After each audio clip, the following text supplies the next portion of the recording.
dernier repas. Je veux voir mon âne, mes poules et mes oies, mes vaches et mes femmes. À mon dernier repas, je veux voir ces drôlesses où je fus maître et roi, ou qui furent même pièces. Mislim, da človek preživi vse življenje v upanju, da bi uresničil svoje sanje. Oziroma, vedno govorimo o stvarih, ki so nam spodletele, gorečno govorimo o stvarih, katerih ne moramo narediti, no in o tem, kar je seveda nek fenomen kompenzacije, no in o tem sem želel uspeti. Vem, sicer sem vedel, da bo za to potrebno ogromno dela, znoja in discipline, ampak to je popolnoma normalno. Saj sem prepričan o eno stvar. Talent ne obstaja. Mislim, da človek preživi celo otroštvo, hočem reči, preživi celo življenje zato, da kompenzira svoje otroštvo. Se jodo mojega hriba, da vidim drevje spadki, v objeme se nagiba. Potem pa hočem vreč, kak kamen še v nebo, in tult Boga ni več, še zadnjič za vse slovo. So v predstavi vsebovani samo vaši prevodi ali tudi mogoče kakšne vaše misli? Moje misli absolutno nobene.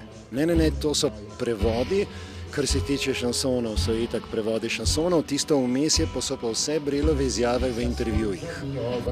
Hočem videti ti trape, ki zanje sem bil Bog, ko stegoval sem svoje šale. Tako da mojega osebnega statementa, razen kolikor se jaz strinjam z njegovimi statementi, absolutno ga ni. Bom razbil, da bom imel tišino. Zapel bom na ves glas tej smrti, ki prihaja, nekaj takih fraz, ki ne preplaši do kraja. Potem pa hoče tja na vrh svojega hriba, kjer večer ga spati in sanje se zaziva. Poslušalci, ki niso razumeli francoščine, so bili zakaj prikrajšani? Nocoj? Ne, vse stvari se ponovijo. Ne, nobena stvar ni, da bi bila v francoščini, ne. Ko zavljiv brod bo preč, mi boste učitali moje grehe, a šli bomo mal stran, da ne žalite moje strehe.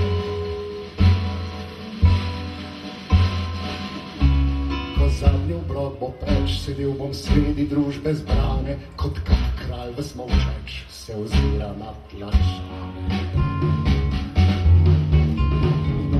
Bom skadil otroške vse spomine in vsak svoj privid, ki delal je skomin.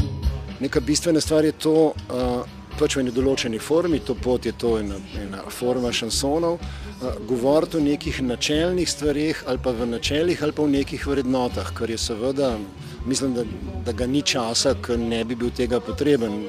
Vsaj do neke mere to tudi sproži neko autorefleksijo pri ljudeh ali pa vsaj nek emotiven proces mehanenih čustev in mislim, da nihče ne more, če vztraja skozi celo predstavo, da nihče ne more iti nedotaknjen van. In vem, da me bo strah še zadnjič za v slovo.